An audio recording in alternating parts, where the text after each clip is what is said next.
আসসালামু আলাইকুম ওয়া রাহমাতুল্লাহি ওয়া বারাকাতুহু। মানব জমিনের অনলাইনে প্রকাশিত একটি নিউজ আপনাদের সামনে শেয়ার করছি। সর্বপ্রথমে, ইউনূস মোদি বৈঠকের পর আওয়ামী শিবিরে প্রচণ্ড হতাশা। ইউনূস মোদি বৈঠকের পর প্রচণ্ড হতাশায় আওয়ামী শিবিরে। শুরুতে বলা হয়েছিল বৈঠকে আদৌ কোনো সম্ভাবনা নেই। শেষ মুহূর্তে অনেকটা নাটকীয়ভাবে বৈঠকটি অনুষ্ঠিত হয়, তাও ২০ মিনিটের স্থলে ৪০ মিনিটে গিয়ে পৌঁছায়। যদিও বৈঠকে আহামরি কোনো ফলাফল আসেনি, তবে দুজনের সাক্ষাৎ ছিল আলোচিত বিষয়ের রহস্য। বৈঠকের আগে ভারতীয় সংবাদ মাধ্যমগুলা এক নাগারে বলে আসছিল মোদির সঙ্গে ইউনূসের বৈঠকের কোনো সম্ভাবনা নেই। এমনকি নরেন্দ্র মোদি নিজে টুইট করেছিলেন, তাতেও বৈঠক সম্পর্কে কোনো ইঙ্গিত দেন নাই। ভারত প্রকাশ্যেই হতাশা ব্যক্ত করে। এসব কারণে বৈঠকটি অনিশ্চিত হয়ে পড়ে। কিন্তু কিভাবে হলো এই বৈঠক? শুধু কি ভারতীয় হাইকমিশনার বলল আর বৈঠকটি হয়ে গেল? কিন্তু কিভাবে হলো এই বৈঠক? শুধু কি ভারতীয় হাইকমিশনার বলছে আর হয়ে গেছে? এটা প্রশ্ন রেখেছেন, এখানে প্রশ্নবোধক চিহ্ন রেখেছেন। তাহলে হলোটা কিভাবে? তা যতটুকু শোনা যাচ্ছে, একটি তৃতীয় পক্ষের আগ্রহে বৈঠকটিতে রাজি হয় ভারত। এই পক্ষটা কে বা কারা তা জানা সম্ভব হয়নি। ঢাকার কূটনৈতিক মহলে এ নিয়ে রয়েছে নানা কথাবার্তা, আলোচনা সমালোচনা। ঢাকায় ভারতীয় হাইকমিশন যথার্থ বার্তা পাঠিয়েছে, যেখানে বাংলাদেশের মানুষের ভারত বিরোধী হয়ে যাচ্ছে, তা যদি অব্যাহত থাকে তাহলে পাকিস্তানের মতো পরিবেশ হয়ে যেতে পারে। ভারত তার অবস্থান কিছুটা পরিবর্তন করেছে। এখন তারা বলছে কোনো একটি দল নয়, তারা জনগণের সঙ্গে সম্পর্ক রাখতে চায়। যাই হোক, বৈঠকের আলোচ্য বিষয় নিয়ে কূটনৈতিক মহলে জোর আলোচনা চলছে। বলা হচ্ছে ভারত বিশ্বাসই করতে পারে নাই প্রফেসর ইউনূস এভাবে শেখ হাসিনার প্রত্যাবর্তন চেয়ে বসবেন। এই বৈঠকে সরাসরি শেখ হাসিনাকে ভারত যেন বাংলাদেশকে ফেরত দেয় এই কথা বলে ফেলবেন ডক্টর মোহাম্মদ ইউনূস। মুখের উপরে মুখ রেখে, চোখের উপরে চোখ রেখে। এটা ভারত নাকি তার আগে কল্পনাও করেন নাই। তারা ভেবেছিলেন শেখ হাসিনার প্রত্যাবর্তন চেয়ে বাংলাদেশের তরফে যে কূটনৈতিক চিঠি পাঠানো হয়েছে তাই যথেষ্ট। নরেন্দ্র মোদির সামনে বসে প্রফেসর ইউনূস সরাসরি তার প্রত্যাবর্তন চাইবেন, কিন্তু বাস্তবে তাই ঘটেছে। এই কথাটা কল্পনাও করতে পারেন নাই নরেন্দ্র মোদি এবং ভারতের কূটনৈতিকরা, যে নরেন্দ্র মোদির মুখের উপরে বসে, উনি সামনাসামনি বসে ডক্টর মোহাম্মদ ইউনূস বলবে শেখ হাসিনাকে বাংলাদেশে ফেরত দিয়ে বিচারের মুখামুখি করতে সহযোগিতা করতে। হাজার হাজার আওয়ামী লীগের নেতাকর্মী এখন ভারতে, অনেকেই পালিয়ে বেড়াচ্ছেন, কেউ কেউ ম্যানেজ করে থাকার চেষ্টা করছেন। এর মধ্যে নতুন এক খেলা শুরু হয়েছে। বাড়িঘরে দেওয়া হচ্ছে আগুন, যা দেশের গণতন্ত্রের জন্য সহায়ক নয়। কারা এই খেলায় মেতেছে তার তদন্ত হওয়া দরকার। এ নিয়ে নানা গল্প চালু আছে। ভারতে যারা পালিয়েছেন তার মধ্যে অনেকেই রাজনৈতিক আশ্রয় চেয়েছেন, অনেকে আবার অপেক্ষায় আছেন। পরিস্থিতি যদি পাল্টিয়ে অথবা দ্রুত নির্বাচন হয় তাহলে হয়তো ফিরে আসার সম্ভাবনা সৃষ্টি হতে পারে। ঢাকা দিল্লি সম্পর্কের তিক্ততার মধ্যে অনুষ্ঠিত বৈঠকে সংখ্যালঘু নির্যাতনের প্রসঙ্গটি আসে। বাংলাদেশ বরাবরই বলে আসছে এগুলো অনেকটাই প্রপাগান্ডা, বাস্তবে পরিস্থিতি তা নয়। নরেন্দ্র মোদিকে এমনটাই বলে দিয়েছেন বাংলাদেশের প্রধান উপদেষ্টা। নরেন্দ্র মোদিকে মুখের উপর রেখে বলে দিয়েছেন এটা মিডিয়ার প্রপাগান্ডা, বাংলাদেশে কোনো সংখ্যালঘু অমুসলিমদের উপরে কোনো নির্যাতন, কোনো জুলুম কেউ করছে না। এটাও ভারত ভাবতে পারে নাই এমনভাবে ডক্টর মোহাম্মদ ইউনূস তার মুখের উপরে এই কথাটা উল্টো বলে দিবেন।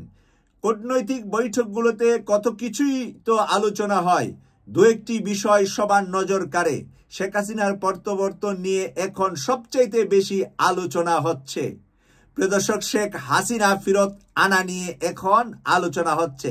তাহলে কি শেখ হাসিনা প্রত্যাবর্তন ইস্যুটি দ্রুতই ফাইসালা হয়ে যাবে? ওয়াকিফ আল কূটনৈতিক বলছে এমন সম্ভাবনা নেই, তবে ভারত যে আন্তর্জাতিক চাপে পড়বে এ নিয়ে কোনো সন্দেহ নাই। শেখ হাসিনাকে রেখে ভারত যে আন্তর্জাতিক চাপে পড়বে এই নিয়ে কূটনৈতিক মহলে কোনো সন্দেহ করছে না। ভারত দ্রুতই নির্বাচনের কথা বলছে, যেটা বাংলাদেশের জনগণের প্রত্যাশা। একটি নির্বাচনের জন্য বছরের পর বছর মানুষ অপেক্ষায় রয়েছে। ভালো নির্বাচন, অংশগ্রহণমূলক নির্বাচন বাংলাদেশের চলমান সংকটের সমাধান দিতে পারে, এ নিয়ে কোনো বিতর্ক নেই। অনেকে অবশ্য নির্বাচন প্রক্রিয়া দীর্ঘায়িত করে পুরনো কৌশল নিয়ে খেলছে পর্দার আড়ালে। ওদিকে বাংলাদেশ যে বদলে যাচ্ছে তার কিছুটা আলামত আন্তর্জাতিক মিডিয়া স্থান পাচ্ছে। বাংলাদেশ যে বদলে যাচ্ছে, নতুন বাংলাদেশ হচ্ছে, তা আন্তর্জাতিক মিডিয়ায় স্থান পাচ্ছে। প্রিয় দর্শক, আমরা এখন দেখব জনগণ এই লেখনীর উপরে কি বলছেন। পাঠকদের মন্তব্যগুলা এই অনলাইন পত্রিকার নিচের অংশে আছে। আমি একটু পাঠকদের যদি মন্তব্যগুলা পড়ি, আপনারাও পাঠক, আপনারাও শুনলেন, আপনাদের পরবর্তীতে কমেন্টস লিখতে সহজ হবে। বাংলাদেশ আওয়ামী লীগ সারা বাংলাদেশকে কিছু টুকাই হাতে দিয়ে দিয়েছে। গত 17 বছর কোনো ভদ্রলোক এই দলের থেকে সম্মান পায়নি, লিখেছেন মজিবুল হক মিয়া। ভারত দ্রুত নির্বাচনের কথা বলছে, যেটা বাংলাদেশের জনগণের প্রত্যাশা, এটা ভুল কথা, জুয়েল নামক এক দর্শক লিখেছেন। কোনো নির্বাচন নয়, ডক্টর ইউনূস সাহেব জিন্দাবাদ। উনি একটা গ্রাফিক অনলাইনে দিয়েছেন। ওই গ্রাফিকটার মধ্যে আমরা কম্পিউটারে যে গ্রাফিকটা দেখি, ওই গ্রাফিকের মধ্যে হাইলি দেখা যাচ্ছে ইউনূস দীর্ঘদিন থাকবে, সেটা উনি দিয়েছেন। ওনার নাম মুয়াজ্জেম।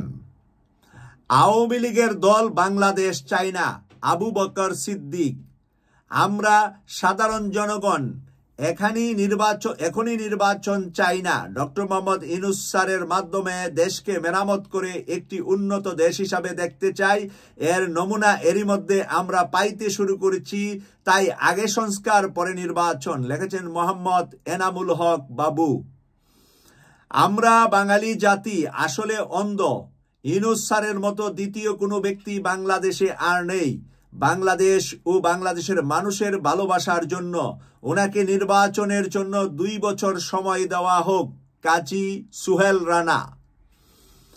আমার দেশের নির্বাচন কখন হবে, কেমন হবে, সেটা আমাদের দেশের জনগণ দেখবে। এখানে ভারতের এত মাথা ব্যথা কেন? তারা নিজেদের নিয়ে ভাবুক। লিটন।